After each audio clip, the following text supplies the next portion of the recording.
Weza kusikia neno la Mwenyezi Mungu, na bado tunaendelea na mada yetu ya kupaa juu katika kudumisha imani yetu. Na katika kipengee cha leo tutakuwa tukiangalia jinsi ya kulea desturi za kiroho. Jinsi ya kulea desturi za kiroho, nurturing spiritual habits.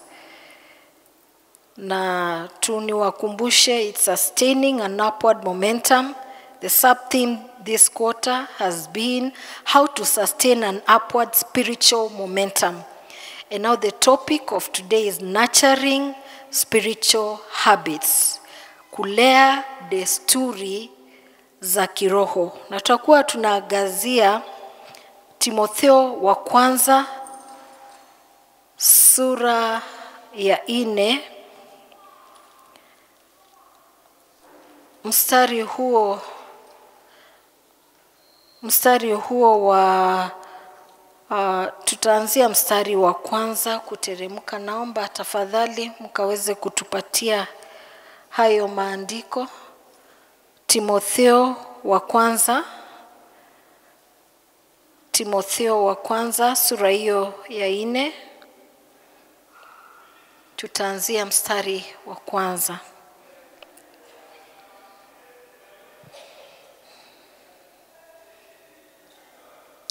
Basi Roho anena wazi wazi ya kwamba nyakati za mwisho wengine wataikana imani, wakisikiliza roho zidanganyazo na mafunzo ya mashetani. Mstari wa 2. Kwa unafiki wa watu wasemao uongo, wakichomwa moto dhamiri zao wenyewe, wakiwazuia watu wasioe na kuwaamuru wajiepushane na vyakula ambavyo Mungu aliviumba vipokewe kwa shukrani na walio na imani wenye kuijua hiyo kweli. Mstari wa 4. Kwa maana kila kiumbe cha Mungu ni kizuri, wala hakuna cha kukataliwa kama kikipokewa kwa shukrani, kwa kuwa kimetakaswa kwa neno la Mungu na kwa kuomba. Wakumbushe ndugu mambo hayo, nawe utakuwa mtumishi mwema wa Kristo Yesu, na mzoefu wa maneno ya imani na mafundisho mazuri yale uliyoyafuata. Bali hadithi za kale zisizokuwa na dini uzikatae, nawe ujizoeze kupata utauwa. Mstari wa mwisho. Maana mazoezi ya viungo vya mwili yana manufaa kidogo, lakini utauwa una manufaa ya kila aina, yani una ahadi ya uzima wa sasa na ya ule utakao kuwepo baadaye. Tuombe. Tunakushukuru Mwenyezi Mungu kwa neno lako, naomba ukanitumie kama chombo chako. Zungumza na watu wako, na ni katika jina la Yesu tunaomba na kuamini. Amen. Asante sana kwa hiyo sehemu ambayo imepita. Na nataka kusema kwamba Paulo ndiye aliyeandika ili andiko, na anamzungumzia mwanaye Timotheo, mwanaye wa kiroho, ambaye alimuona akikua na akamwelekeza kwa maadili yaliyofaa. Unakumbuka kwamba Timotheo alikuwa na grandmother na mama mzazi ambao walikuwa wanamjua Mungu. Eunice ambaye alikuwa ni mama yake, alafu Lois ambaye alikuwa ndiye grandmother wake, na walimlea kwa njia ambazo zinafaa. Alafu sasa Paulo anachukulia kutoka pale, na hapo anatambua maadili mema ambao huyu Timotheo aliokuzwa nayo. Alafu wakawa wanahudumu katika kanisa la Waefeso, na wakiendelea Paulo akaelekea sehemu za Macedonia na akamwacha Timotheo akihudumia watu wa Waefeso. Alafu mambo ambayo Paulo aliyoyapata baada ya kutoka gerezani Roma, kwa sababu alikaa kwa muda, anakuta kwamba kanisa limechanganyikiwa. Kuna yale mafunzo ambayo yamekubalishwa hata huko mle kanisani, na hayo mafunzo yalikuwa ni ya kupotosha. Ndio maana anamwambia Timotheo, usikubali hizi itikadi, hizi hadithi za kale ambazo zinaletwa mahali pale, kwa sababu kulikuwa na mafunzo ambayo yalikuwa yamekithiri kule kwa undani sana huku kanisani, ya kwamba msile vyakula fulani, na Mungu naye amepeana hivyo vyakula na hamna shida yoyote kula vile vyakula, lakini watu wanatoka na desturi zao na mambo yao, wanasema msile hivyo vyakula. Manabii wa uongo ambao hata chakula hicho hakikuwa na shida yoyote. Na pia kulikuwa na kundi lingine ambalo lilikuwa nilasema mambo yote yanafaa kuwa yanafanywa ndani ya roho. Yani kama mambo ni ya mwili, haifai physical, au kwa nokubali hivyo. Walikuwa nasema kila kitu inafaa kuwa spiritual. Hivyo basi ikawa kuna tatishi pale, kwa sababu Yesu Kristo wakati ule alikuja humu duniani, alichukua mwili wa mwanadamu. Ndio alikuwa 100% Mungu na pia 100% human being. Sasa hao watu manabii wa uongo walikuwa na shida na hilo, ya kwamba itakuwaje Yesu ni mwokozi na pia ni mwanadamu. Sasa hilo jambo likaleta changamoto katika lile kanisa, na ila hali kanisa lilikuwa limefunzwa ya kwamba Yesu ndiye njia pekee ya wokovu, hamna njia nyingine. Hao baada ya kutoa hilo ama kuweka tashwishi katika hilo jambo, basi walisema kuna maadili mengine, kuna njia zingine, kuna yale mafunzo mengine ambayo yatatuelekeza mbinguni, na wakawa wanapotosha watu, na ikawa ni changamoto.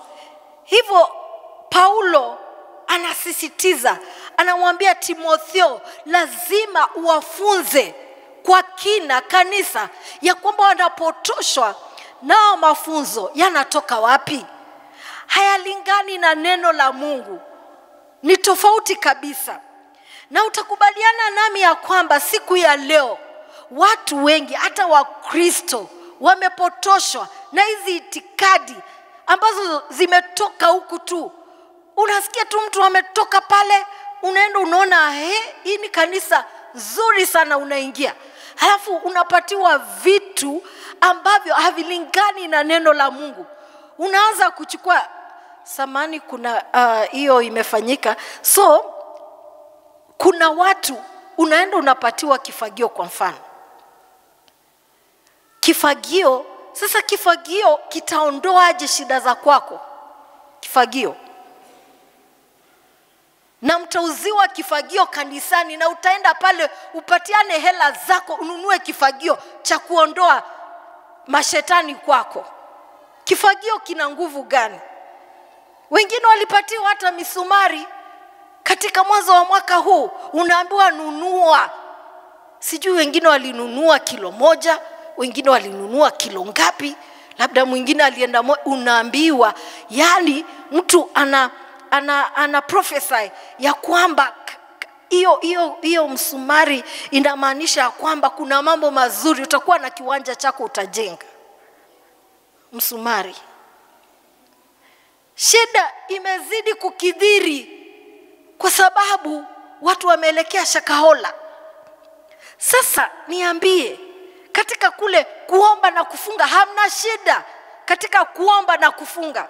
Lakini ni Biblia gani ambayo imesema katika kule kuomba na kufunga uende mahali sebuleni ukae hadi ufe?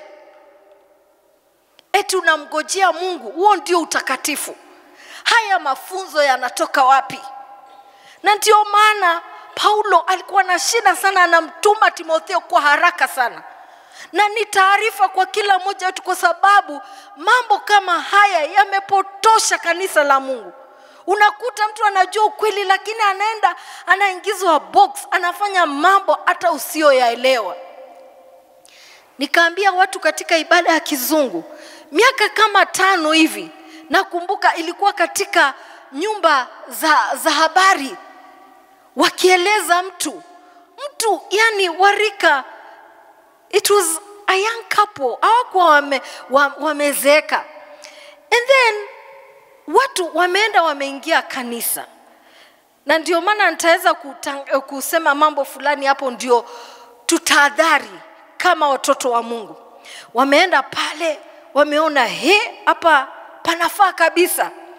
Na huyo mtu akaanza kuambiwa kutoa mali ndio njia ile inafaa. Punde si punde huyo mtu ameua mke wake. Ilikuwa ni Karen, si kitu ninatoa mali. Karen sasa anatuma msichana wa kazi aende dukani ndio apate nafasi ya kuua mke wake. Alafu baadaye akachukua watoto wake 3. Hao watoto aliwanyonga.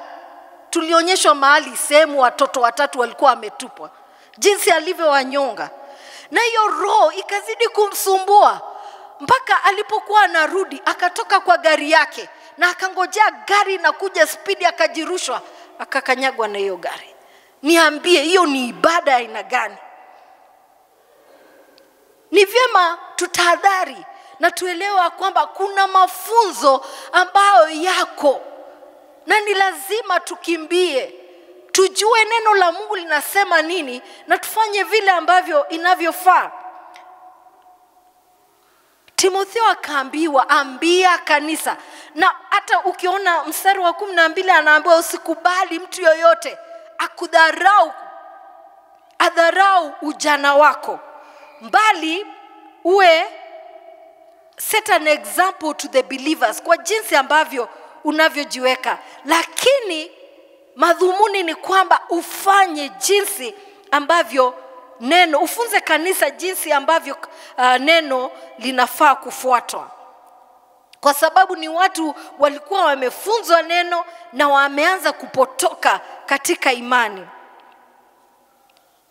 Nataka tukaangalie baadhi ya mambo ambao tunafaa kuyafuatilia ama kuyakuza ama kuyalea, iwe ni desturi zetu ama mambo ya kufanya kama Wakristo. Na jambo la kwanza ama what we should nurture in order to sustain an upward momentum, the spiritual habits that we should nurture.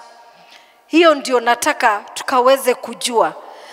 Na kile nataka kusema, jambo la kwanza kugusia ni kwamba desturi ya kwanza ambao tunafaa kulea ama kuikuza ama kuichunga. Ukiangalia hili neno nurturing, inamaanisha kuna kule kuiangalia na kuchunga hilo jambo, yani likuwe ni jambo la maana kwako. Caring and protecting, hiyo kitu ambao unafaa kuwa nayo ili ukazidi kukua kiroho. Na jambo la kwanza ni kwamba ni vyema tukakuze ama tukawe na desturi ya kuomba. Sijui ni wangapi ama ni mara ngapi tunachukua hiyo fursa ya kuomba. Maombi ni muhimu. Na watoto wa Sunday school wakaimba prayer is a key. Inafungua milango. Maombi inafungua, inabadilisha, inaleta mwanga. Maombi ni vyema tukachukulia hili jambo la kuomba. Tusifanye kama watu wa shakaola, la hasha. Kuomba ni muhimu. Kuomba kulingana na neno la Mungu. Hata tumefundishwa maombi rahisi. Labda utasema mimi sijui kuomba, basi omba Lord's Prayer. Hiyo inatosha kabisa kila kitu. Kuambia Mungu unayoyapitia. Kuambia Mungu kuhusu mambo ambayo yanakuzunguka. Kumwambia Mungu, yani kuzungumza na Mungu. Nataka ujiulize kama ungekuwa katika nafasi ambao yani huwezi kuambia Mungu shida zako, ingekuaje? Basi tungeangamia, kwa sababu shetani ako mbioni, anatuwinda kama watoto wa Mungu. Ameinuka haribu kanisa, ameinuka haribu familia zetu, ameinuka haribu yani vitu vyote ambavyo ni vya dhamana kwetu. Lakini wakati tunaenda mbele za Mwenyezi Mungu kwa maombi, basi inabadilisha kila kitu. Na ndio maana naomba mkasome wa Filipi sura hiyo ya 4 mstari wa 6, ya kwamba tusifadhaike. Biblia inatuambia tusifadhaike. Nini inakufadhaisha? Usifadhaike. Mwambie Yesu ambayo unayohitaji, uzito ulio nayo, mambo ambayo ni magumu yameleta giza kwa maisha yako. Mwambie Yesu. Uko na funguo hizo za kumwelezea.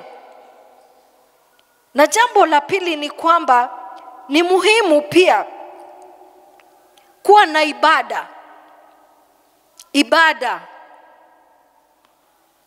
Ibada kama hii tuko nayo. Kwa sababu wakati ule tumekutana pamoja, hapo tunahisi uwepo wa Mungu.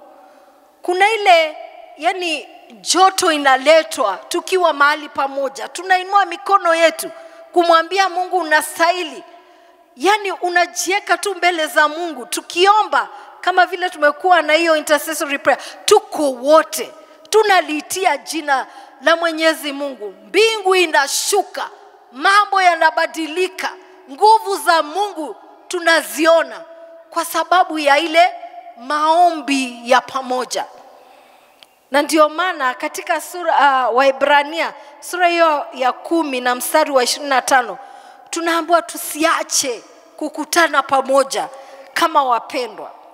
Na nikiendelea pale nitaongezea pia kuna umuhimu kuwa katika vikundi, Christian fellowships, small groups. Unajua this is a big congregation, tuko wengi, na yule ako pale huenda hata jua kila mtu yule ako kona ile. So vikundi vidogo vidogo vinatusaidia kujuana, vinatusaidia kutembea pamoja. Unakuta kwa mfano kama unasikia ni couples wa mwaka moja hadi 10. Kuna challenges za hao watu. Join that couple. Kana wao, sikia ni nini wamepitia, ili mkaweze kukua pamoja. Hivyo tutaweza kujengana.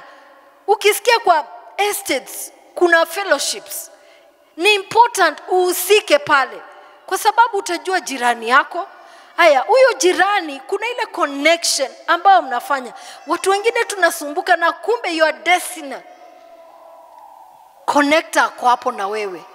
Labda mtu ambao umetarajia kitu kwa muda mrefu na iko next door. Imagine kwa prayer fellowship yako, lakini umekaa peke yako. Si vyema ukae peke yako. Ukiangalia kanisa la kwanza baada ya Yesu Kristo kupaa mbinguni, Mambo ya Mitume sura hiyo ya 2 mstari wa 42, utaona kanisa walikuwa pamoja, waliomba pamoja, yani walifikiria tu mambo pamoja, walikuwa na huo upendo wa kukaa pamoja. Na hiyo ni desturi nzuri ya kukuza ili tukaweze kukua kiroho. Hilo ni jambo la tatu. Alafu pia jambo la nne ni kwamba ni vyema kusoma neno la Mwenyezi Mungu. Na katika Yoshua, hiyo sura ya kwanza, utaona kwamba Mungu anamwambia Yoshua, mtumishi wa Mungu Musa, mtumishi wangu amekufa. Hivyo basi wewe ndiye utaelekeza wana wa Israeli katika ile nchi niliyowaahidi. Na kwa sababu Mungu anajua roho zetu, aliona ule uzito Yoshua alikuwa nao, kwa sababu labda alikuwa anajiuliza kwa mawazo yake, itakuwaje hawa watu wamekuwa saa ingine wanawaka. Mpaka Musa anaenda chini anaambia Mungu ni nini.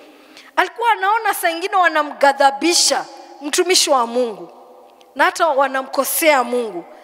Sasa Mungu akamwambia ili ukafaulu, akamtajia mambo mengi, na baadhi ya mambo aliyomtajia, moja ya hayo mambo ni kwamba anafaa kusoma neno la Mungu na kulitafakari. Ukisoma sura hiyo ya kwanza kuanzia mstari wa 6 kuteremka, lakini hiyo ya kusoma neno la Mungu ni kuanzia mstari wa 7 na wa 8, ya kwamba asome neno la Mungu na kutafakari. Kwa nini nasema hivi?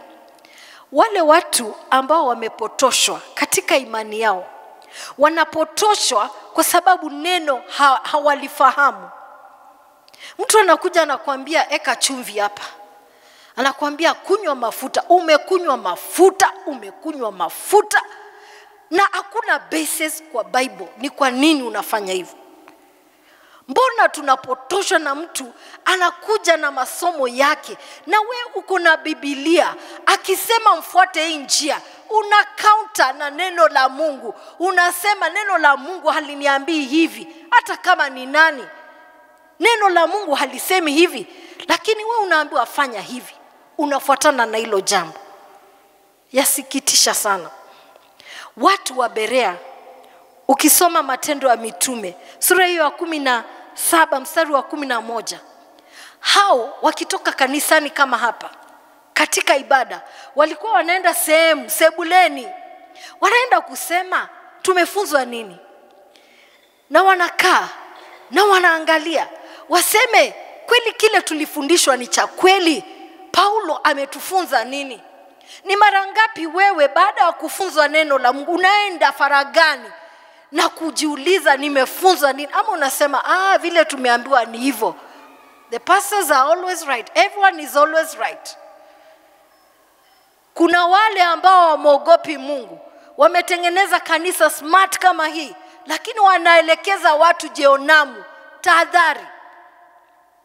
Tahadhari. Watu wametengeneza makanisa smart sana, lakini unafaa kupima wanaofunza na neno la Mungu. Je, wanamkubali Yesu kama ndiye njia pekee ya kwenda mbinguni, ama wako na vitu zingine hapo kando za kukuelekeza mbinguni? Ni vyema tuwe tuna kule kujua neno la Mungu. Hata watu wengi wanapotea kwa sababu Hosea anasema sura hiyo ya 4 mstari wa 6, watu wanapotea kwa sababu hawana ile knowledge ya neno la Mungu. My people perish for lack of knowledge. Watu wanapotea, na ni vyema tukatahadhari. Jambo lile lingine ambalo nitaweza kumalizia nalo ni kwamba pia ni vyema tukasaidiane sisi kwa sisi. Unaposoma Matendo ya Mitume hiyo sura ya 2, baada sura ya 2 mstari wa 42. Sasa ukiteremka 43 utaona kwamba hakukuwa na mtu yeyote ambaye alikuwa na shida, kwa sababu ule upendo wa ndugu ulikuwa pale. Na hivyo basi kama kuna mtu alikuwa na njaa, watu walikuwa pale kuhusika, walikuwa pale kupeana misaada yao, walikuwa pale kulia na wenzao, kama vile ambavyo tumesema Lucy anatuhitaji kama kanisa tukamwombee, tukasimame na yeye, tukatembee na yeye wakati huu wa majonzi. Hivyo ndivyo inavyofaa kwa watu wa kanisa. Isikuwe wakati ule unanihitaji sina wakati wako, niko busy huku, niko busy kule, niko na hii na hii. Ni mapenzi ya Mwenyezi Mungu tukashughulike kuwa pale wakati ule ndugu anakuhitaji. Tusikuwe busy na business ya Mungu. Mapenzi ya Mungu ni tukapendane, tukashirikiane, tukasaidiane kwa njia yoyote. Hata kama usemi ni kitu, kaa pale. Hata kama utanyamaza, weka tu pale, mtu akuone uko pale. Yafaa sana. Kwa hivyo haya ni baadhi tu ya zile desturi ambazo ni nzuri kwetu kama Wakristo kuzikuza, kuzilea, na Mungu ataweza kutubariki sana. Kwa hivyo Mungu akatupatie hekima, akatupatie nguvu za kuzidi kumtumainia. Tusiwe watu wa kupotoshwa, tusiwe watu ambao hawana matumaini kabisa, tusiwe watu ambao ni wa kuhurumiwa. Watu wako kanisa wanamjua Yesu, lakini tabia zao ziko mbali sana na ile neno wanasema wanaijua. Tukawe watu tofauti, tukawe watu wa kutegemewa katika desturi zetu, na tukikuza haya mambo Mungu atazidi kutuinua na imani yetu itapaa. Vile ambavyo tulianza katika mwaka huu, tutamaliza mwaka tukiwa tumepaa juu katika imani yetu. Tutadumu katika imani yetu, na hapata kuwa na itikadi zozote za kutupotosha, na Mungu ataweza kutubariki pamoja. Let's pray. Tuombeni pamoja. Tunakuenzi Mwenyezi Mungu na tunaliinua jina lako, wewe uliye juu, uliye mtakatifu, usiyefananishwa na kingine chochote. Tunatubu dhambi zetu, kwa sababu mara kwa mara mambo ambayo tunafanya hayakupendezi, na tunatubu Mwenyezi Mungu, ukatuhurumie. Asante Mwenyezi Mungu kwa neno ambao umetupatia. Tunaomba Baba ukazidi kutukuza kwa imani, utusaidie kuwa na desturi ambazo zinafaa ili tukaweze kukua kiroho. Na katika hii ibada yetu nazidi kusema tukiomba, nataka tukatafakari neno ambalo tumesikia. Na kama uko hapa unajua huwezi kukuza hii desturi kama hujamjua Yesu Kristo, ni vyema kuwa na ushirikiano na Yesu Kristo. So tunapoomba, tunapoliitia jina la Mwenyezi Mungu, labda uko hapa hujaianza, unataka kuwa na ushirikiano na huyu Yesu, nafasi ipo. Usibaki jinsi ambavyo umekuja hapa. Kama unataka kupeana maisha yako kwa Yesu Kristo, unaweza inua mkono wako tukaombe pamoja. Asante, nimeona huo mkono. Mungu akubariki ndugu. Ni vizuri kuanzia mahali ili tusipotee. Na naomba tafadhali ukapeane namba yako kwa Shemanzi ili tukaweze kufuatilia hilo jambo. Asante sana, Mungu akubariki. Unaweza weka mkono wako chini. Labda unasema moyo wako ama imani yako inayumba. Jambo likitokelezea kule, wewe ndio wa kwanza. Ama tu unasikia tu katika imani yako kuna mambo ambao yanakupatia changamoto. Pia unaweza inua mkono wako tukaomba pamoja. Mambo ambao yameleta msukasuko katika imani yako, unataka tukaombe? Asanti, ninaona hiyo mikono. Mungu awabariki. Tuombe pamoja. Asanti Mwenyezi Mungu kwa ndugu ambaye amepeana maisha yake kwa Yesu Kristo. Ninakushukuru kwa ajili ya maisha yake. Baba, ukamguse na mkono wako, ukamkuze katika safari yake ya imani. Umsaidie kukupenda na kutembea kwa njia zako Mwenyezi Mungu. Tembea na yeye na ukakutane na haja za mioyo yake. Naomba maisha yake yasiwe the same again. Asanti kwa wapendwa ambao wameinua mikono yao, pia wanasikia mioyo yao inayumba yumba katika safari yao ya imani. Kuna changamoto. Ninaomba Mwenyezi Mungu pia ukawatembelee, ukawainue, ukawasaidie kufuatilia njia ambazo ni za haki, njia ambazo zinakupendeza, na tutazidi kuinua jina lako. Ukatuongoze na ukatubariki, na ni katika jina la Yesu tunaomba na kuamini. Amen.